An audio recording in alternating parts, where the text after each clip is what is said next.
I stood behind the counter of my small vintage bookstore, arranging a display of first editions when the bell above the door chimed. My heart sank. I'd recognize those expensive leather shoes anywhere. My brother Michael strutted in like he owned the place, which technically he did. At least that's what he thought. Still playing shopkeeper, Sarah?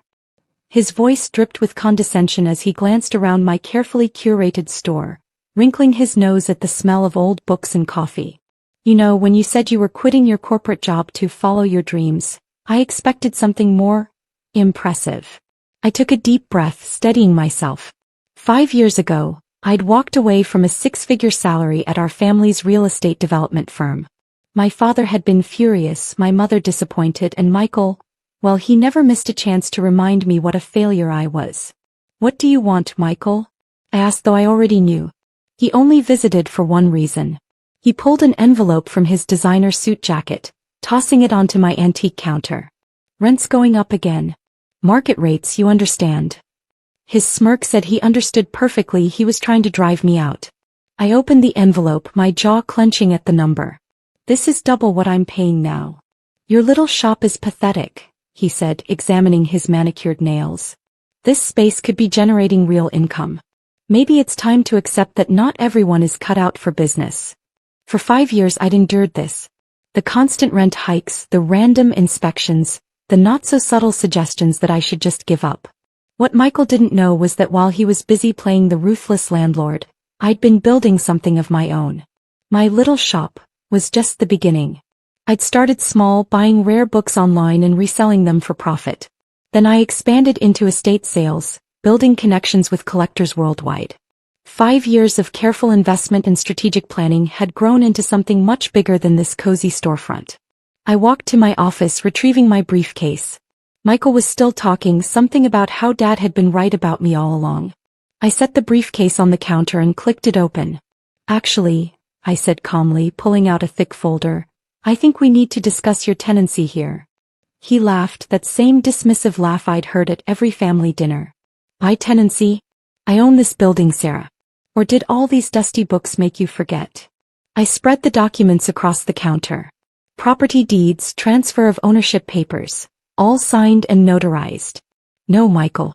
You used to own this building, along with the entire complex. But as of 9 a.m. this morning, it all belongs to Vintage Ventures LLC. I paused, savoring the moment. "Pie company." His keys dropped to the floor with a clatter that echoed through the suddenly silent shop. That's impossible. The sale was private through a broker. The buyer was some investment group." "Yes," I smiled. "My investment group. You really should read the fine print more carefully, brother dear." Michael's face went through a range of emotions: shock, disbelief, anger, fear. He snatched up the papers, scanning them frantically. "This is a joke. A trick." "No trick. While you were busy mocking my little shop, I was building an empire of my own. One rare book at a time." I gathered the papers back into my briefcase. "Now about your office upstairs. I'll need that vacated by the end of the month. Market rates, you understand."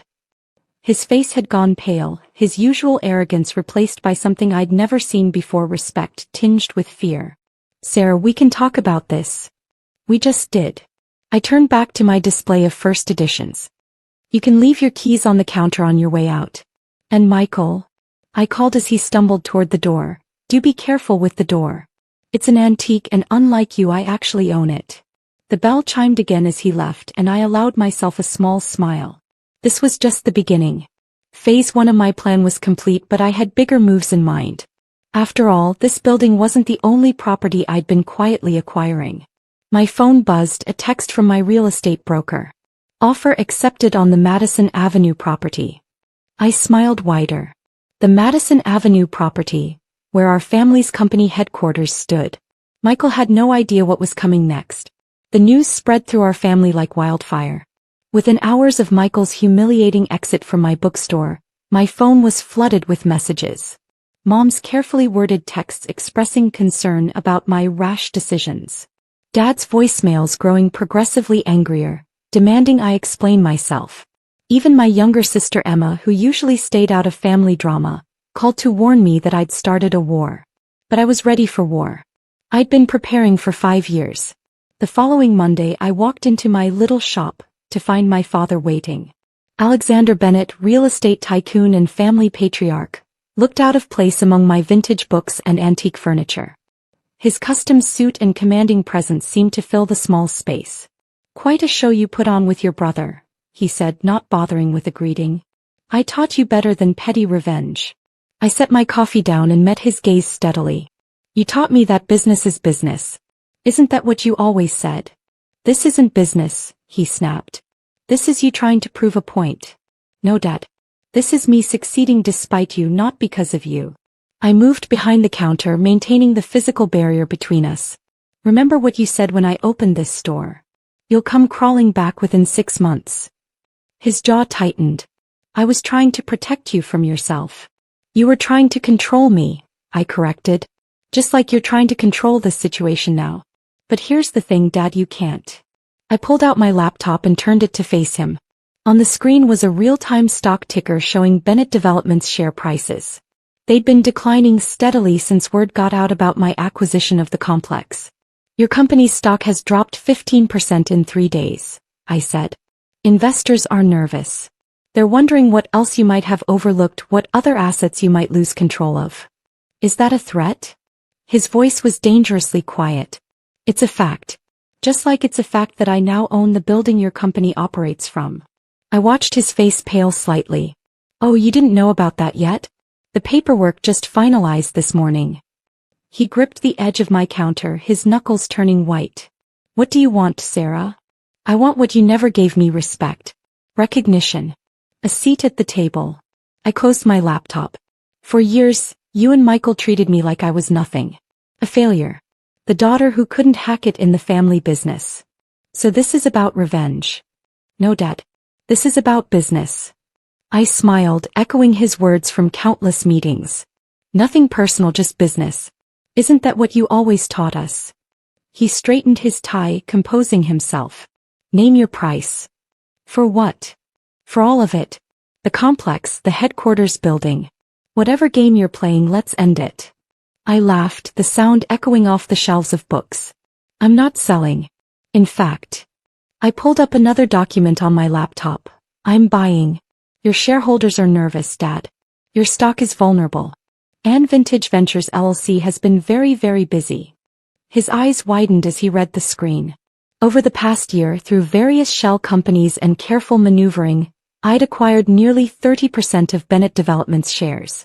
"That's impossible," he whispered. "We would have noticed. Like you noticed me buying your building? Face it, Dad. You were so busy looking down on me, you never bothered to look up and see what I was building." The bell above the door chimed and Michael walked in, his face ashen. "Dad, we have a problem. The board. They're calling an emergency meeting." I gathered my things, picking up my briefcase. That would be about the vote of no confidence. They're not happy about losing control of key properties. I headed toward the door, pausing beside them. "You should hurry. Wouldn't want to be late for your last board meeting." As I walked out, I heard my father's voice, smaller than I'd ever heard it before. "Sarah, wait." But I didn't wait. I'd done enough waiting. 5 years of careful planning, of being underestimated, of building my empire book by book, share by share. Now it was their turn to wait and see what I would do next. My phone buzzed with a message from my broker. "Board meeting in 1 hour. Everything's ready." I smiled, sliding into my car. Phase 2 was about to begin, and this time I wouldn't be sitting quietly in the background. This time I'd be running the show. The Bennett Development boardroom hadn't changed since I'd last seen it 5 years ago. The same mahogany table, the same leather chairs, the same floor-to-ceiling windows overlooking the city. But this time when I walked in, I wasn't the quiet daughter sitting in the corner taking notes. Board members shifted uncomfortably in their seats as I took my place at the head of the table. My father and Michael sat together on the far end, both looking like they'd aged years in the past week. The company's lawyers huddled nearby, frantically whispering among themselves. "Let's begin," I said, opening my laptop. "As majority shareholder of Bennett Development, I'm calling this meeting to order."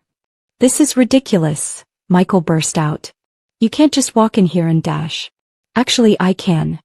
I nodded to my legal team, who began distributing documents. As of this morning, Vintage Ventures LLC owns 51% of Bennett Development's shares. The additional 21% was purchased from various shareholders who seemed eager to sell after recent events. My father's face had gone completely white. The family trust, those shares were protected. Were they? I pulled up an email on the screen behind me. Interesting email here from 5 years ago. You telling me I'd never understand business, that I was an embarrassment to the Bennett name. You then removed me from the family trust. I paused, letting it sink in. Which made those shares vulnerable to outside acquisition. The board members were reading through the documents, their expressions ranging from shock to grudging admiration.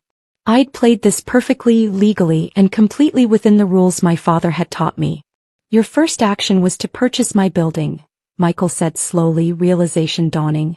You knew it would shake investor confidence, causing the stock to drop, I continued for him. Making your shareholders nervous enough to sell. Basic market manipulation, something else Dad taught me, remember?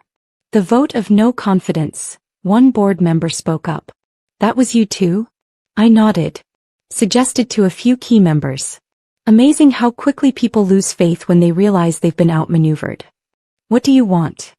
My father finally asked, his voice heavy with defeat. What I've always wanted, control of my own destiny. I stood up, walking around the table. 4 years, you two treated this company like your personal playground. You ignored innovation, dismissed new ideas, and ran purely on ego. That ends today. I pressed a button, and the screen changed to show my 5-year plan for the company. Bennett Development is going green. Sustainable building materials, eco-friendly designs, community-focused development. Everything you fought against because it wasn't profitable enough. You'll destroy everything we built, Michael protested. No, I corrected him. I'll build it into something better. Something that matters. I turned to the board members. Those of you who want to be part of this new direction are welcome to stay.